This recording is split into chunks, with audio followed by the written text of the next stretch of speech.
बिस्मिल्लाहिर्रहमानिर्रहीम। आज हम चैप्टर नंबर 7 को स्टार्ट करेंगे। चैप्टर नंबर 7 के अंदर सिंपल हार्मोनिक मोशन को डिस्कस किया जाएगा।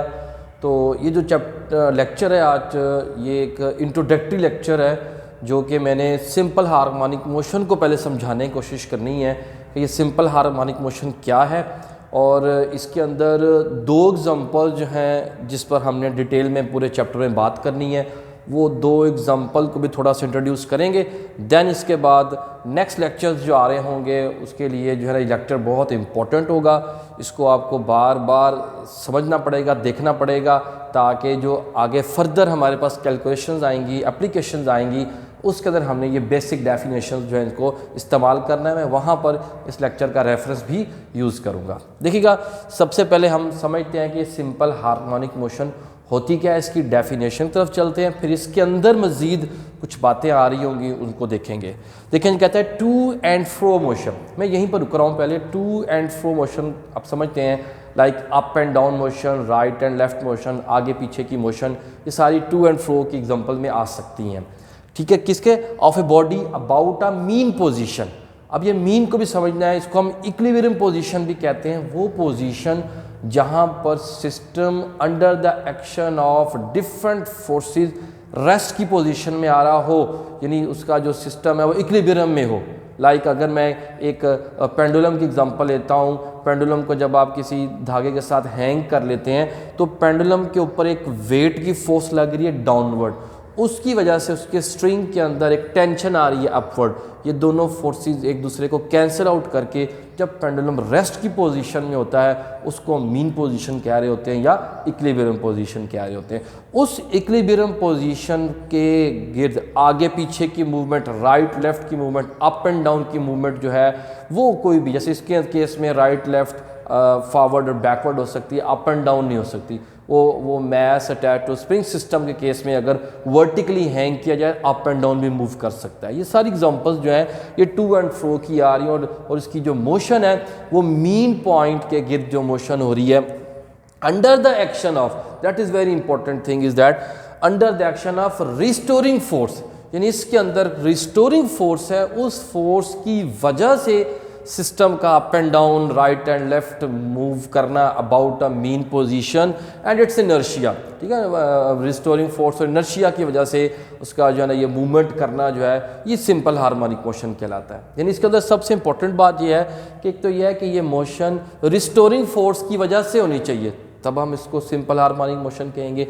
दूसरा ये क्या होनी चाहिए, ये टू एंड फ्रो मोशन हो। ठीक है ना, vibratory motion, to and fro motion, periodic oscillation भी होती हैं, टू एंड फ्रो, कुछ लोग इसको to and fro periodic motion भी कह सकते हैं, of a body about a mean position under the action of restoring force and its inertia.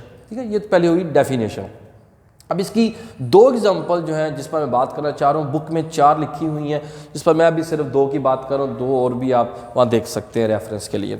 सबसे पहले क्या है जी कि आप एक स्प्रिंग, मैस स्प्रिंग सिस्टम ले लें, मतलब एक स्प्रिंग लें लाइक दिस, एक स्प्रिंग लें, उसके साथ एक मैस को अटैच करते हैं, that is called horizontal mass spring system. ये वर्टिकल मैस स्प्रिंग सिस्टम भी हो सकता है, इसलिए मैंने सिंपल लिख दिया कि mass attach to spring system. ये एक सिस्टम है जिसकी मोशन को भी हम कह लेते हैं वो सिंपल हार्मोनिक मोशन कंसिडर करते हैं, और मैं यहाँ प्रूव भी करूँगा। दूसरा हमारे पास सिस्टम है जी, वो आ रहा है ये सिंपल पेंडुलम का सिस्टम। सिंपल पेंडुलम क्या होता है, डेंस बॉल लेके, ऑब्जेक्ट लेके, बॉब लेके उसको किसी इनएक्सटेंसिबल स्ट्रिंग के साथ आप हैंग कर दें तो ये सिस्टम क्या कहलाता है, that is called simple pendulum. इसकी मोशन भी क्या होती है, वो सिंपल हार्मोनिक मोशन होती है। अब जरा देखिएगा, यहाँ पे एक लफ्ज़ आया था रिस्टोरिंग फोर्स। इस रिस्टोरिंग फोर्स क्या है, डेफिनेशन, और इन दोनों में रिस्टोरिंग फोर्स की इक्वेशन क्या होगी या फोर्स क्या होगी वो मैंने रिप्रेजेंट की हुई है, लिखी है, मैंने फर्दर आगे जाके इसको इस्तेमाल करना है। देखिए लिखा है जी, रिस्टोर करने से आप इस बात को समझ सकते हैं, force which brings the body to its equilibrium position. इसका मतलब है जब आप ऑब्जेक्ट को उसकी इक्विलिब्रियम पोजीशन से डिस्टर्ब करते हैं तब ये फोर्स आती है, और वो क्या करती है, दोबारा से उसको अपनी original position, mean position, equilibrium position पर लाने वाली जो फोर्स होगी उसका नाम क्या होगा? Restoring force. ठीक है जी। तो फिर जो स्प्रिंग का केस है, mass attach to spring system का केस है, इसी पहला वाला जो केस है, इसके अंदर ये फोर्स होती है that is represented by minus के एक्स। ये हुक्स लॉ से हमने इसको जो है ना निकाला भाई, हुक्स लॉ ये है F is equals to minus K S. Minus जो है ये इसकी डायरेक्शन को टुवर्ड्स मीन पोजीशन शो करने के लिए यहाँ पे रिप्रेजेंट कर रहा है। ठीक है। के क्या है? स्प्रिंग कांस्टेंट, ये स्प्रिंग का कांस्टेंट होता है। जो स्प्रिंग आप यूज कर रहे हैं स्प्रिंग टू स्प्रिंग, इसकी वैल्यू क्या होती है? वो वेरी होती है, जो इसकी स्टिफनेस को बताती है। और एक्स क्या होगा? डिस्प्लेसमेंट, जितना आपने उसको मीन से डिस्प्लेस करना है। ठीक है, यानी ये जितना डिस्प्लेस ज़्यादा करना पड़ेगा उतनी आपको रिस्टोरिंग फोर्स क्या होगी? वो ज़्यादा मिलेगी। या एक्सटर्नल फोर्स जो है ज़्यादा लगा कर आपको डिस्प्लेस करना पड़ेगा, ज़्यादा दूर लेके जाना पड़ेगा। सेकंड वाला जो है एग्जांपल, वो आप सिंपल पेंडुलम है। सिंपल पेंडुलम के अंदर रिस्टोरिंग फोर्स आती है माइनस mg साइन थीटा। ये कैसी इक्वेशन आ गई?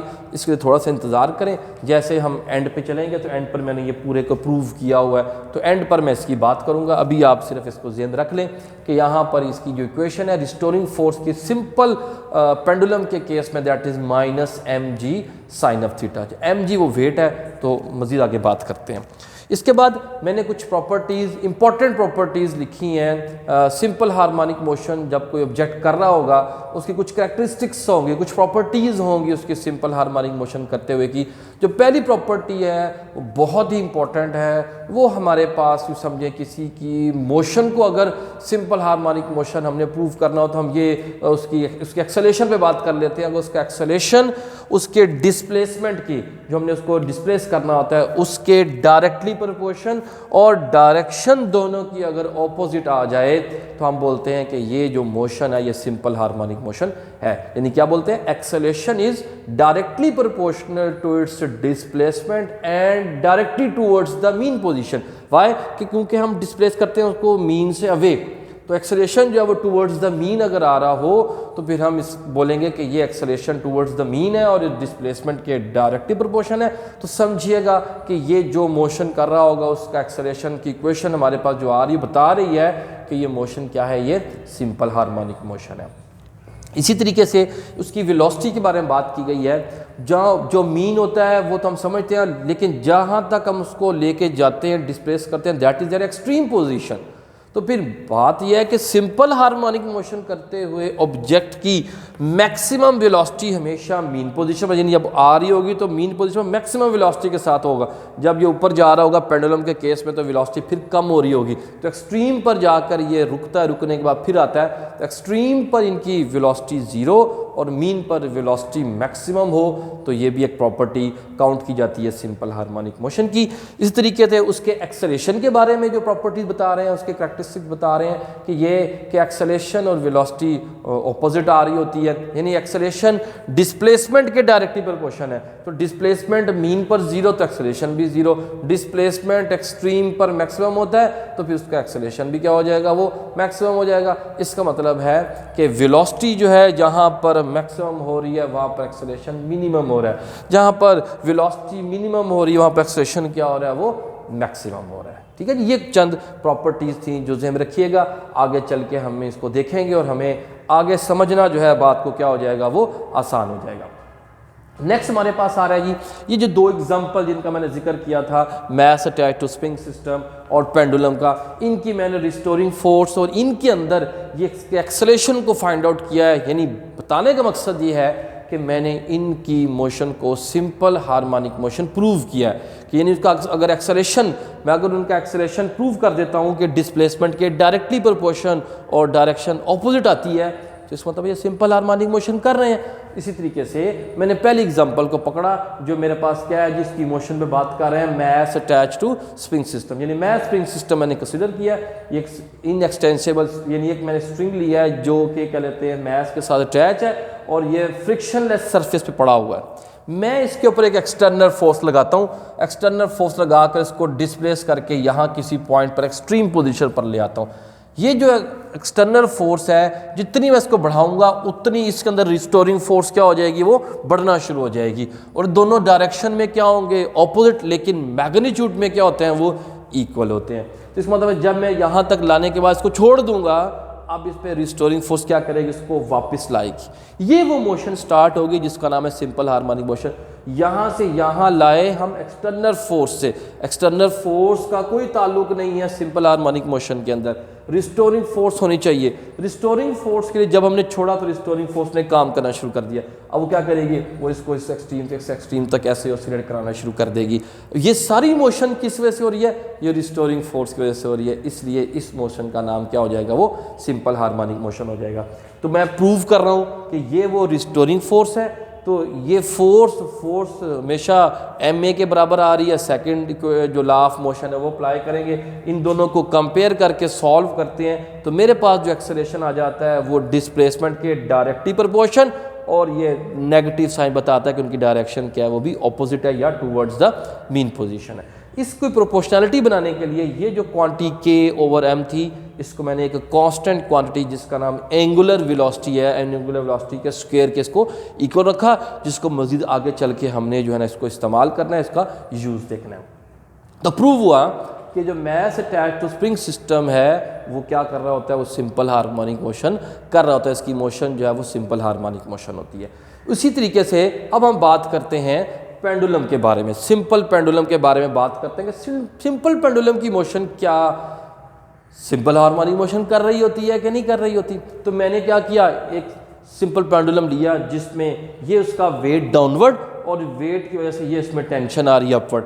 शुरू में इक्विलिब्रियम पोजीशन पर, मीन पोजीशन पर दोनों एक दूसरे को क्या कर रहे हैं, कैंसिल आउट कर रहे हैं और सिस्टम क्या हुआ है, वो रुका हुआ है, मीन पोजीशन पर है।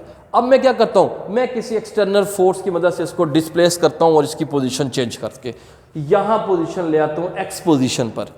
इसकी जो लेंथ है वो L है, ये मैंने इसको डिस्प्लेस किया x, जहाँ पर इसने एंगल बनाया थीटा, वर्टिकल के साथ एंगल बनाया थीटा। अब जैसे ही मैं यहाँ से छोड़ता हूँ, देखिए इसका वेट है बेसिकली डाउनवर्ड। तो वेट के दो कंपोनेंट है, एक कंपोनेंट जो यहाँ आ रहा है जिसको मैं कह रहा हूँ mg cos थीटा, जो कंपोनेंट इस तरीके से इसके आ रहा है परपेंडिकुलर कॉस के, उसका नाम क्या हो जाएगा, mg sin थीटा। तो फिर ये वाला जो कॉज कंपोनेंट है ये इसमें टेंशन के साथ कैंसिल आउट हो रहा है, जैसे यहाँ टोटल वेट कैंसिल आउट हो रहा था। लेकिन ये वाली जो फोर्स जिसको मैं रेड से कलर से शो किया है, ये जो फोर्स है ये एक अकेली फोर्स यहाँ बच गई। अब अकेली फोर्स, एक जगह फोर्स सिंपल वन फोर्स लग रही है तो एक्सेलरेशन पैदा करती है। इसका मतलब है वो क्या एक्सेलरेट कर रही है, इसको टूवर्ड्स द मीन पोजीशन लेके आ रही है। तो वो फोर्स जो ऑब्जेक्ट को टूवर्ड्स द मीन पोजीशन लाती है, उस फोर्स का नाम क्या होता है, रिस्टोरिंग फोर्स। इसका मतलब है सिंपल पेंडुलम के केस में जो mg sin थीटा वेट का कंपोनेंट है, ये एक्ट कर रहा है एज अ रिस्टोरिंग फोर्स। देखिएगा क्या मैंने यहाँ बात की थी कि सिंपल पेंडुलम के केस में जो रिस्टोरिंग फोर्स है mg sin थीटा, और नेगेटिव साइन सिर्फ उसको टूवर्ड्स मीन पोजीशन लाने की वजह से हमने यहाँ पर इसके साथ क्या कर रहे हैं, नेगेटिव साइन को यूज़ कर रहे हैं। तो फिर जैसे हमने यहाँ पर प्रूव की थी, क्वेश्चन बनाई थी, तो यहाँ देखते हैं इसी तरीके से -mg sin थीटा को ma के बराबर रखा, इक्वल रख के इसको सॉल्व किया, एक्सेलरेशन आ रहा है -g sin ऑफ थीटा। अब मैंने साइन थीटा की वैल्यू ये इस ट्राइंगल में से कैलकुलेट करी, साइन थीटा, ठीक है। साइन थीटा क्या हो जाएगा, परपेंडिकुलर ओवर बेस, तो x को L पे डिवाइड किया, इसकी मैंने वैल्यू यहाँ पुट की, तो देखें ये भी कांस्टेंट, ये भी कांस्टेंट है, और एक्सेलरेशन डिस्प्लेसमेंट के क्या हो गया, डायरेक्टली प्रोपोर्शन आ गया, और साथ में क्या आ रहा है, एक माइनस साइन। तो इस मतलब है ये पहली प्रॉपर्टी फिर सेटिस्फाई होगी कि एक्सेलरेशन डिस्प्लेसमेंट के डायरेक्टली प्रोपोर्शन होगी और direction towards the mean position हो जाएगी। तो फिर यहाँ पर जो कांस्टेंट क्वांटिटी आ रही है g/L, उसको उसी तरीके से जैसे यहाँ पर हमने इसको एंगुलर वेलोसिटी का स्क्वायर लिया था, तो यहाँ पर भी एंगुलर वेलोसिटी का इसको स्क्वायर ही कंसीडर करेंगे। ये एक बेसिक सी बातें हैं जो मैंने दो एग्जांपल बात किए हैं। इन दोनों एग्जांपल्स को हमने आगे लेके चलना है, जो हमारे पास इसके टॉपिक्स हैं उसमें हम बार बार इसको डिस्कस करेंगे। लेकिन ये जो बेसिक चीज़ें हैं ये आप अपने क्लियर करें और इसको अंडरस्टैंड करने की कोशिश करें, फर्दर चैप्टर में फिर हमें ये हेल्पफुल होंगी। इसके बारे में किसी किस्म का कोई क्वेश्चन हो तो कमेंट सेक्शन में आप कमेंट कर सकते हैं, ताकि आपको मज़ीद आगे जो है जाने में आसानी होगी। Thank you very much.